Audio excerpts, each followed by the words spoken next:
Welcome back as we take a closer look into Halloween. Happy Halloween, by the way. You know, it's more than just costumes and candy. Halloween's got some seriously deep roots, and tonight feels like the perfect time to uncover a few surprising facts. It's true. Halloween's origins reach back over 2,000 years to the ancient Celtic festival of Samhain, celebrated on October 31st. Samhain. Okay, that's one you don't hear every day.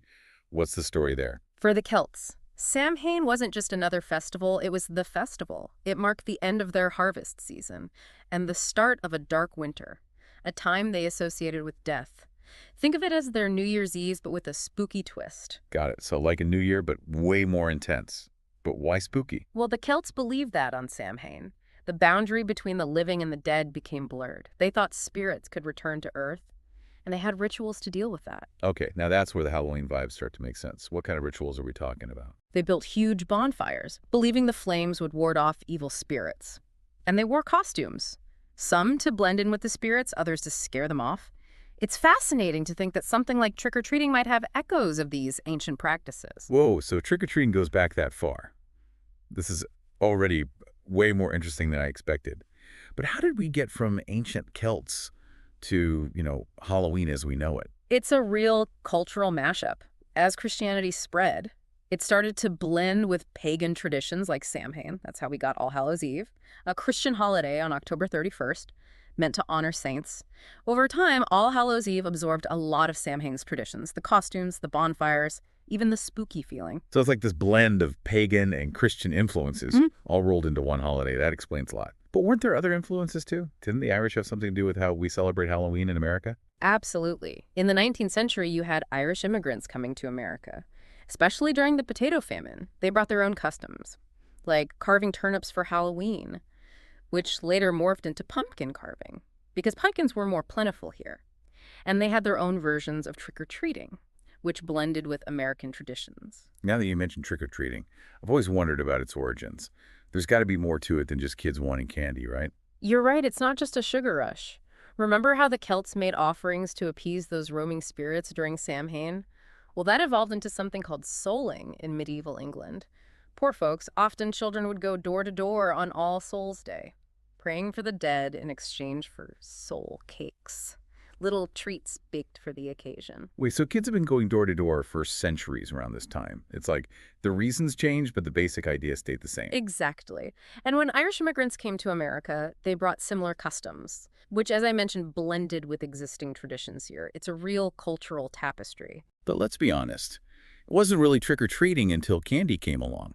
When did that happen? Trick-or-treating as we know it exploded in the mid-20th century. Right after World War II, sugar rationing ended, candy production boomed, and suddenly, kids had easy access to sweets. It became the sugary Halloween tradition we know, and maybe slightly feared today. Makes total sense. These days, though, trick-or-treating is as much about safety as it is about candy. You don't see many kids just roaming the streets anymore. That's so true. We've adapted, right? Organized events like trunk-or-treating, community festivals, and of course, parents are a lot more watchful now.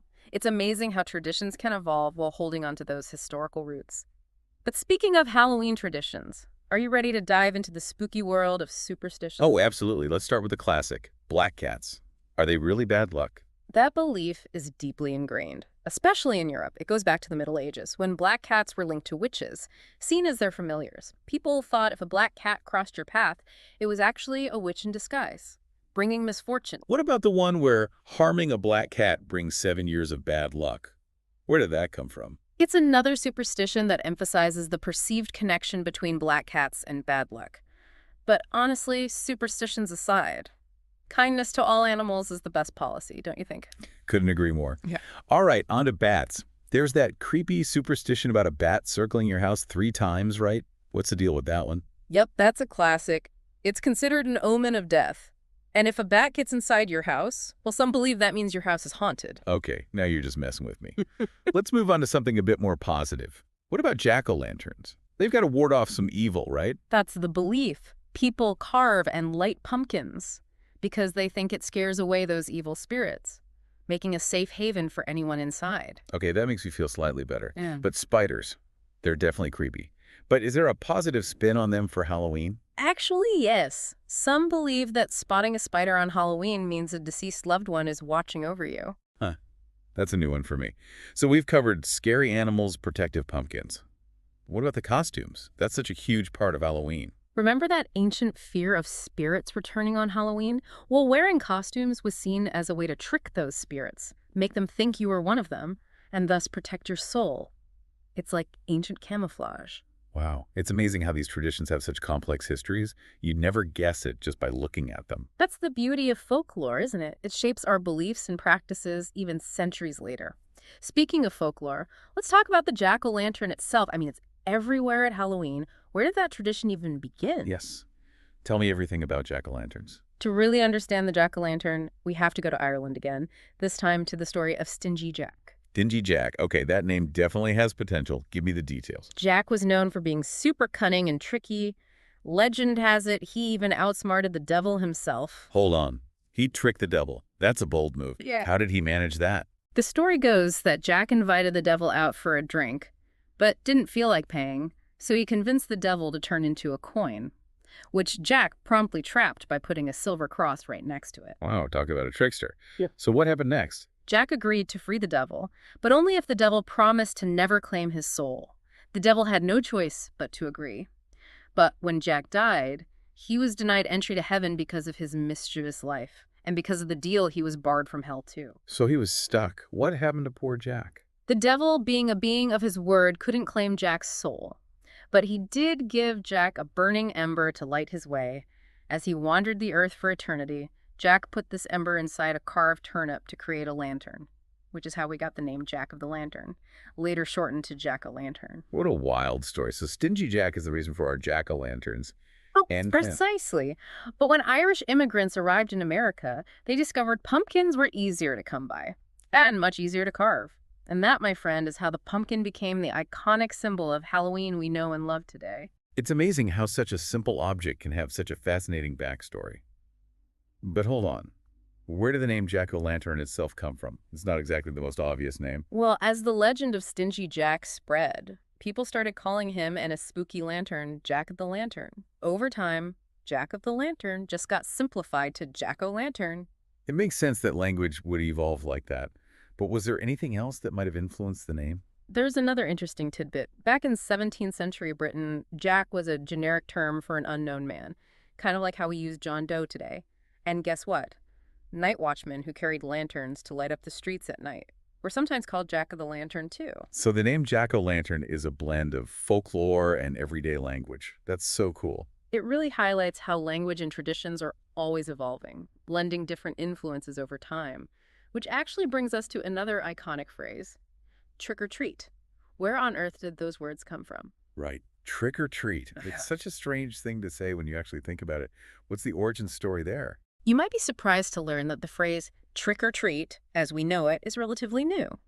It first appeared in print in Canada, believe it or not, back in 1927. 1927. That's a lot more recent than I would guessed. But surely there were earlier versions of the phrase floating around right now. You're a natural at this. Language doesn't just pop out of nowhere. You're right before trick or treat became the standard. Variations like tricks or treats were used in some places. So the phrase evolved. But what does trick or treat actually mean? Like, what are kids really saying when they utter those words? At its heart, it's a playful ultimatum. It's like kids are saying, give us treats, preferably candy, or we'll play a trick on you. It's incredible how that phrase has become so deeply tied to Halloween, even though it's a relatively recent addition. It is. And it's interesting to see how trick or treat connects to those older traditions like souling and guising we talked about earlier, where people would perform something, a song, a play, whatever, in exchange for food or money. So this whole idea of getting something in return for a performance, or in this case, the threat of a prank, has been around for ages. Exactly. And trick or treat really took off in the 1950s in America, which, if you remember, was a time of huge suburban growth after the war. As neighborhoods grew, families flourished, and trick or treat became a central part of the Halloween experience. It was a safe way for kids to interact with their community and, well, score a ton of candy. It's fascinating to see how a tradition that started with ancient fears and rituals has become such a beloved part of modern culture. Absolutely. Halloween's journey is a testament to how folklore can endure, how cultures can blend, and how traditions adapt to changing times. It really makes you appreciate how much history and meaning is packed into this one night. But as we've been discussing these traditions and superstitions, I've noticed many of them focus on fear.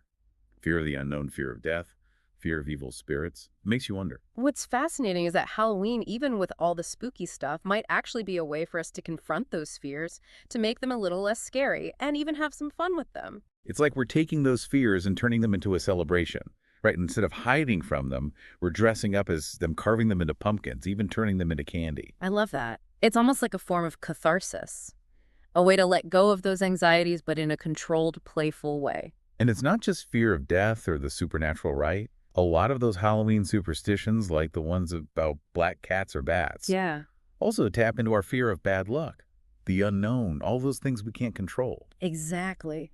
Halloween gives us this space to acknowledge those anxieties and, in a way, laugh at them. We're turning the things that scare us into something we can share stories about, joke about, even bond over.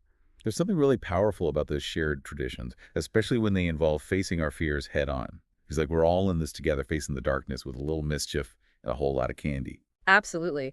Halloween brings people together. It creates a shared experience that goes beyond age culture, even our fears. It reminds us that we're not alone in facing life's uncertainties, and that even when things feel dark, there's always room for a little lighthearted fun. Okay, so we've covered the origins of Halloween, the evolution of trick-or-treating, the whole jack-o'-lantern backstory, even the psychology behind our spooky superstitions. But what about those less common traditions, the ones that are a little more obscure, maybe even a little creepier? Ah, you want to delve into the superstitions beyond black cats and bats? There's a whole world of intriguing and sometimes unsettling beliefs connected to this holiday. For example, I came across something called a dumb supper. It sounds a bit ominous. What exactly is that? A dumb supper is rooted in the belief that spirits can join us for a meal on Halloween night. It's called dumb because the meal is eaten in complete silence, no talking aloud. The silence is meant to show respect to the spirits and avoid scaring them away. So it's like a ghostly dinner party where you have to mind your manners. Precisely. Even the placement of the chairs and the table setting is often very specific, with a place set for any spirits who might decide to join the feast. Okay, that one's definitely a little creepy. But I guess if you believe that the veil between worlds is thinnest on Halloween, it makes sense to set a place for any ghostly visitors. What about some other less intense traditions? There are definitely some more lighthearted ones. For instance, have you ever heard of the tradition of catching a snail on Halloween and locking it in a dish overnight? Wait, what? Why would you do that? Well, the belief is that the snail will leave a trail of slime in the shape of the first initial of your future spouse. Really? So it's like a Halloween love prediction. That's a lot less spooky than the dumb supper.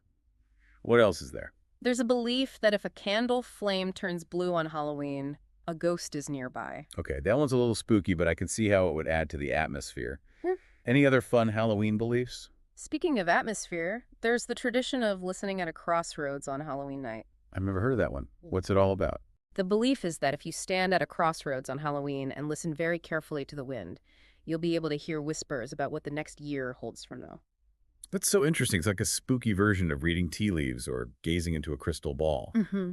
These lesser-known traditions really show how diverse and imaginative Halloween folklore can be. They do. They offer a glimpse into the hopes, fears, and beliefs of people from different cultures and time periods, all centered around this one magical night.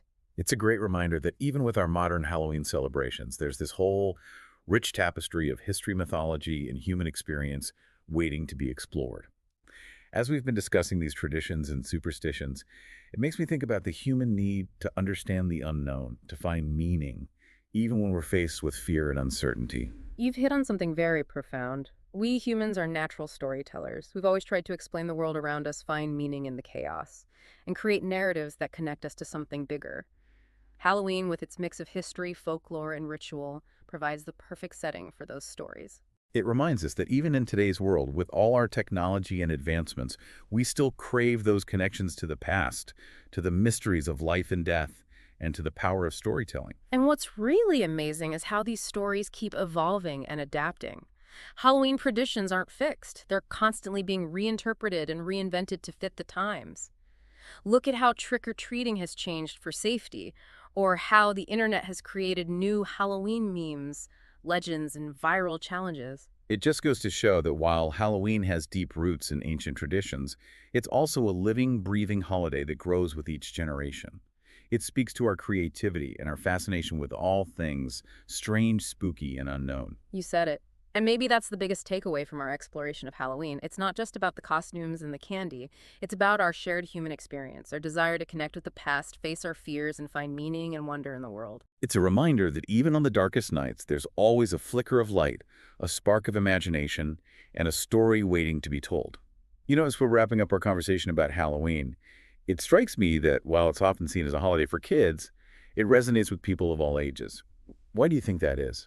I think you're right. Halloween has a unique ability to tap into something universal within us. No matter how old we all share a fascination with the unknown, a curiosity about what lies beyond our everyday reality. It's like Halloween gives us permission to explore those darker, more mysterious parts of ourselves, even if it's just for one night. Exactly. It's a time when we can embrace the shadows, the things that give us chills, the things that make us laugh nervously. And by doing that, we experience a sense of release, a connection to something ancient and primal, and a reminder that even when faced with fear and uncertainty, there's always space for a little fun and wonder. It's like we're tapping back into that childlike sense of awe and excitement about the world, even as we acknowledge that there are darker aspects to life. And that's what makes Halloween so enduring and so special, don't you think? Absolutely. Halloween is a celebration of the human spirit in all its complexity, from our fears to our joys, from our traditions to our ever-evolving creativity. And that's definitely something worth celebrating. Couldn't agree more. And, as we conclude this closer look at Halloween, I'm left with a sense of appreciation for the power of tradition, the beauty of storytelling, and the amazing human capacity for finding meaning and joy even in the face of the unknown. Beautifully said. Perhaps that's the most important message of Halloween. It's a reminder that even in the darkest times, there's always a reason to celebrate, to connect with each other, and to find a little light in the shadows. Well said. Thanks for being with us for this closer look at Halloween. We hope you'll join us on the next show as we take a closer look at another interesting topic. It really is, and maybe that's a good place to leave it for tonight. Yeah, I think you're right. Food for thought as we all head out to enjoy the rest of Halloween. Exactly. Whether you're out trick-or-treating, attending a party, or just enjoying a quiet night in, I hope you have a chance to appreciate all the layers of history and tradition that make this holiday so unique. Well said. And hey, maybe we've given everyone a few conversation starters for their Halloween gatherings. Did you know that jack-o'-lanterns originally came from turnips? Huh. Now that's a guaranteed way to impress your friends. All right, everyone, that's all the time we have for tonight. Thanks for being with us for this closer look at Halloween. We hope you'll join us on the next show as we take a closer look at another interesting topic.